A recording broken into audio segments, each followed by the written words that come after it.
Vers Jésus, chapitre 12. Que faire des doutes? Des chrétiens, et particulièrement les jeunes dans la foi, sont parfois troublés par les suggestions du scepticisme. Il y a dans la Bible bien des choses qu'ils ne peuvent expliquer ni même comprendre, et Satan s'en sert pour ébranler leur foi dans les saintes Écritures comme révélation de Dieu. Comment pouvons-nous connaître la bonne voie, se demande-t-il. Si la Bible est véritablement la parole de Dieu, comment nous affranchir des doutes dont nous sommes obsédés?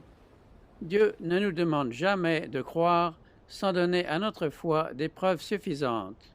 Son existence, son caractère, la véracité de sa parole, tout cela est établi par des témoignages qui en appellent à notre raison.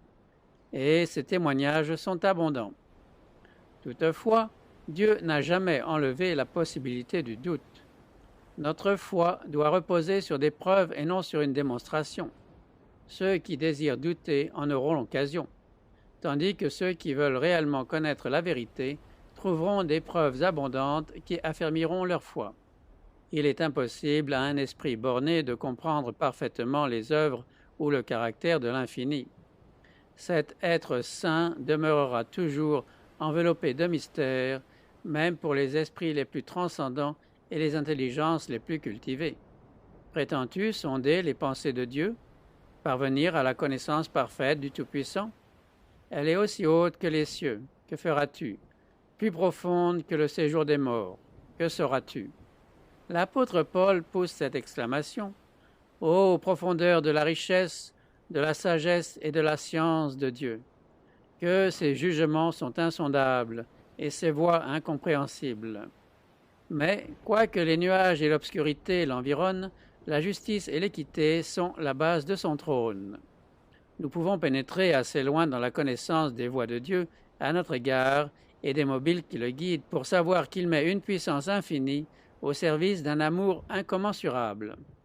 Nous pouvons comprendre de ses desseins tout ce qui nous est utile. Quant au reste, nous devons nous en remettre à une main toute puissante, à un cœur qui n'est qu'amour. Comme le caractère de son auteur, la parole de Dieu nous présente des mystères qui ne pourront jamais être sondés à fond par des êtres bornés. L'entrée du péché dans le monde, l'incarnation de Jésus-Christ, la régénération, la résurrection et plusieurs autres faits présentés dans la Bible sont des mystères trop profonds pour être expliqués ou même saisis pleinement par l'esprit humain. Mais Dieu nous a donné dans les Écritures des preuves suffisantes de leur divinité et nous n'avons nullement lieu de douter de celle-ci parce que nous ne pouvons pas comprendre les mystères de sa providence. Dans le monde matériel, nous sommes constamment entourés de mystères impénétrables. Les plus humbles manifestations de la vie sont un problème que les plus sages philosophes sont incapables d'expliquer. De tous côtés se présentent des merveilles qui surpassent notre intelligence. Faut-il donc être surpris s'il se trouve dans le monde spirituel des mystères insondables? Toute la difficulté se trouve dans la faiblesse et l'étroitesse de l'esprit humain. L'apôtre Pierre dit qu'il y a dans les Écritures des points difficiles à comprendre dont les personnes ignorantes et mal affermies tordent le sens pour leur propre ruine. Les sceptiques ont tiré de ces points difficiles des arguments contre la Bible. Mais ce sont là au contraire des preuves solides de sa divine inspiration.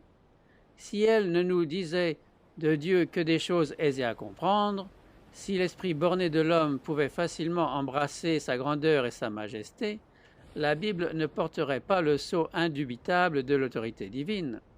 La grandeur même et le mystère des thèmes qui y sont traités devraient nous porter à croire qu'elle est la parole de Dieu.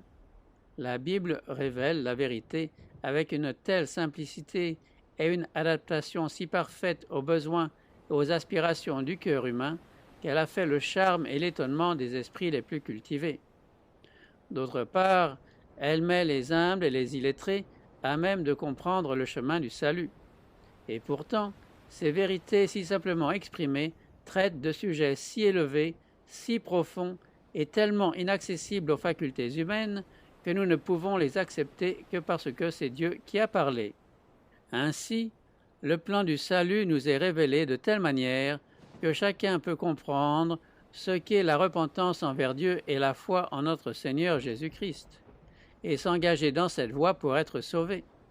Et cependant, ces vérités si faciles à saisir contiennent des mystères qui nous voilent la gloire de Dieu, mystères qui confondent celui qui cherche sincèrement la vérité, mais lui inspirent la foi et le respect. Plus ils sont la Bible, plus ferme est sa conviction qu'elle est la parole de Dieu. La raison s'incline devant la majesté de la révélation divine. Se rendre compte que la compréhension parfaite des grandes vérités de la Bible nous échappe, c'est simplement reconnaître qu'un esprit borné est insuffisant pour concevoir l'infini, que l'homme, avec des connaissances limitées, ne peut saisir les desseins de l'Omniscient. Parce qu'ils n'en peuvent sonder tous les mystères, les sceptiques et les incrédules rejettent la parole de Dieu. Ceux qui professent croire à la Bible ne sont même pas à l'abri de tout danger à cet égard. L'apôtre Paul dit « Prenez garde, frères, que quelqu'un de vous n'ait un cœur mauvais et incrédule, au point de se détourner du Dieu vivant. » C'est une chose tout à fait légitime que d'étudier attentivement les enseignements de la Bible et de sonder les profondeurs de Dieu en tant qu'elles sont révélées dans l'Écriture. Si les choses cachées sont à l'Éternel, notre Dieu, les choses révélées sont à nous. Mais l'effort de Satan vise à pervertir les facultés d'investigation dont nous sommes doués. À l'étude des vérités de la Bible se mêle un certain orgueil qui pousse à l'impatience ou au dépit quand on ne peut pas en expliquer tous les passages d'une manière satisfaisante. Il est trop humiliant de reconnaître qu'on ne comprend pas les paroles inspirées. On ne consent pas à attendre que Dieu juge à propos de nous révéler sa vérité. On a le sentiment qu'on peut comprendre les Écritures par sa propre sagesse, et, n'y arrivant pas, on est amené à nier virtuellement leur autorité. Il est vrai que bon nombre de théories et de doctrines populaires qu'on suppose tirées de la Bible n'y trouvent aucun fondement et sont en réalité en opposition avec la teneur générale de ces pages inspirées. Ce fait, qui a été une occasion de doute et de perplexité pour bien des esprits, loin d'être attribuable à la parole de Dieu, est l'œuvre des hommes qui l'ont perverti. S'il était possible à des créatures humaines de parvenir à une parfaite intelligence de Dieu et de ses œuvres, arrivées à ce point, elles n'auraient plus de vérité à découvrir, plus rien à apprendre, plus de progrès à réaliser dans le développement de l'esprit et du cœur. Dieu ne serait plus l'être suprême, et l'homme, arrivé aux limites extrêmes de la connaissance et du progrès, cesserait d'avancer. Remercions Dieu de ce qu'il n'en soit pas ainsi. Dieu est infini, en lui sont cachés tous les trésors de la sagesse et de la science. Et pendant toute l'éternité, les hommes ne cesseront de chercher et d'apprendre, sans jamais épuiser les trésors de sa sagesse, de sa bonté et de sa puissance. Il entre dans les desseins de Dieu que, même en cette vie, sa vérité continue à se dévoiler aux yeux de son Église, et l'on ne peut obtenir l'intelligence de la parole de Dieu que par l'illumination de l'Esprit qu'il a donné. Personne ne connaît les choses de Dieu si ce n'est l'Esprit de Dieu, car l'Esprit sonde tout, même les profondeurs de Dieu. Le Sauveur a fait cette promesse à ses disciples: quand le Consolateur sera venu, l'Esprit de vérité, il vous conduira dans toute la vérité. Il prendra de ce qui est à moi et vous l'annoncera. Dieu désire que l'homme fasse usage de ses facultés. Plus que toute autre étude, celle de la Bible les fortifiera et les ennoblira. Toutefois, il faut prendre garde de ne pas déifier la raison, qui est sujette aux faiblesses et aux infirmités. Si nous ne voulons pas que les vérités les plus évidentes de la Bible nous soient incompréhensibles, nous devons posséder la simplicité et la foi d'un petit enfant, être prêts à nous laisser instruire et implorer l'assistance du Saint-Esprit. Le sentiment de la puissance et de la sagesse de Dieu, aussi bien que celui de notre incapacité de concevoir sa grandeur, devrait nous porter à l'humilité et nous aider à ouvrir sa parole avec les mêmes dispositions d'adoration et de crainte que si nous entrions en sa présence. Dès qu'elle s'approche de la Bible, la raison humaine reconnaît une autorité supérieure à la sienne. Le cœur et l'intelligence doivent s'incliner devant le grand « Je suis ». Bien des vérités apparemment difficiles ou obscures deviennent claires et simples pour ceux qui cherchent à les comprendre avec humilité. Mais sans le secours du Saint-Esprit, nous sommes toujours enclins à tordre les Écritures et à en donner de fausses interprétations. Beaucoup lisent la Bible sans profit, voire pour leur perte. Quand on ouvre la parole de Dieu, sans respect et sans prière, quand les pensées et les affections ne reposent pas sur Dieu ou ne sont pas en harmonie avec sa volonté, l'entendement est bientôt obscurci par le doute et l'étude même de la Bible contribue à fortifier le scepticisme. L'ennemi prend possession de nos pensées et nous suggère de fausses interprétations.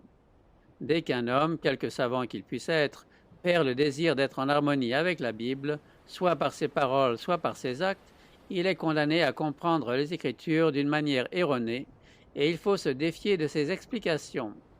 Le discernement spirituel est refusé à ceux qui étudient la Bible pour y découvrir des erreurs. Leur vision faussée verra des causes de doute et d'incrédulité là où tout est simple et clair. Qu'on la déguise comme on voudra, dans la plupart des cas, la cause réelle du doute et du scepticisme, c'est l'amour du péché. Les enseignements et les avertissements de la parole de Dieu ne sont pas agréables au cœur orgueilleux et pervers, et ceux qui ont de la répugnance à se conformer à ses exigences sont vite prêts à mettre en doute son autorité. Pour parvenir à la connaissance de la vérité, il faut avoir un désir sincère de la connaître et un cœur disposé à s'y conformer. Ceux qui entreprennent l'étude de la Bible dans ces sentiments trouveront des preuves évidentes et nombreuses de son inspiration divine et saisiront ces vérités qui les rendront sages à salut. Jésus a dit : « Si quelqu'un veut faire la volonté de Dieu, il saura si ma doctrine est de Dieu ou si je parle de mon chef. » Au lieu de douter de ce que vous ne comprenez pas ou de discuter, suivez la lumière qui brille déjà sur votre sentier et vous recevrez davantage. Par la grâce de Jésus-Christ, acquittez-vous de tous les devoirs qui vous ont été clairement révélés et vous serez mis à même de comprendre et d'accomplir ceux qui sont actuellement pour vous un sujet de perplexité. Il y a une catégorie de preuves accessibles aux plus ignorants comme aux plus savants. Ce sont celles de l'expérience. Dieu nous invite à éprouver pour nous-mêmes la vérité de sa parole et la certitude de ses promesses. Il nous dit : « Sentez et voyez combien l'Éternel est bon. » Au lieu de s'en tenir au témoignage d'autrui, il faut l'éprouver soi-même. Dieu dit : « Demandez et vous recevrez. » Ces promesses s'accompliront. Elles n'ont jamais failli et elles ne failliront jamais. Quand nous nous approcherons de Jésus et que nous nous réjouirons de la plénitude de son amour, nos doutes et les ténèbres qui nous environnent se dissiperont à la lumière de sa présence. L'apôtre Paul dit que Dieu nous a délivrés de la puissance des ténèbres et nous a transportés dans le royaume du Fils de son amour. Quiconque est passé de la mort à la vie a certifié que Dieu est vrai. Il peut dire : « J'avais besoin de secours et je l'ai trouvé en Jésus. Il a été pourvu à tous mes besoins. La faim de mon âme a été apaisée. Et maintenant, la Bible est pour moi la révélation de Jésus-Christ. » Me demandez-vous pourquoi je crois en Jésus ? Parce qu'il est pour moi un divin sauveur. Et pourquoi je crois à la Bible ? Parce que j'y ai trouvé la voix de Dieu parlant à mon âme. Nous pouvons avoir en nous-mêmes le témoignage que la Bible est la vérité, que Jésus est le Fils de Dieu. Nous savons que nous ne suivons pas des fables habilement conçues. L'apôtre Pierre exhorte ses frères à croître dans la grâce et dans la connaissance de notre Seigneur et Sauveur Jésus-Christ. À mesure que les enfants de Dieu croissent en grâce, ils obtiennent une intelligence de plus en plus claire de sa parole. Ils discernent dans ces pages sacrées des lumières et des vérités toujours nouvelles. C'est l'expérience qu'a pu faire l'Église de Jésus-Christ de tous les temps, et c'est celle qu'elle fera jusqu'à la fin. Le sentier des justes est comme la lumière resplendissante dont l'éclat va croissant jusqu'au milieu du jour. Par la foi, nous pouvons plonger nos regards dans l'avenir et compter sur le moment béni où, selon les promesses de Dieu, nous connaîtrons un développement constant de notre intelligence. Les facultés humaines seront alors unies à la sagesse divine et toutes les puissances de notre être mises en contact direct avec la source de la lumière. Nous pouvons nous réjouir à la pensée que tout ce qui, dans les voies de Dieu, nous a angoissés ici-bas, sera alors éclairci. Les choses difficiles à comprendre seront expliquées, Et là où notre intelligence bornée ne découvre aujourd'hui que confusion, nous constaterons l'harmonie la plus parfaite. Aujourd'hui, nous voyons au moyen d'un miroir, d'une manière obscure, mais alors nous verrons face à face. Aujourd'hui, je connais en partie, mais alors je connaîtrai comme j'ai été connu. Retrouvez plus de lectures des ouvrages de l'Esprit de prophétie sur lerest.org.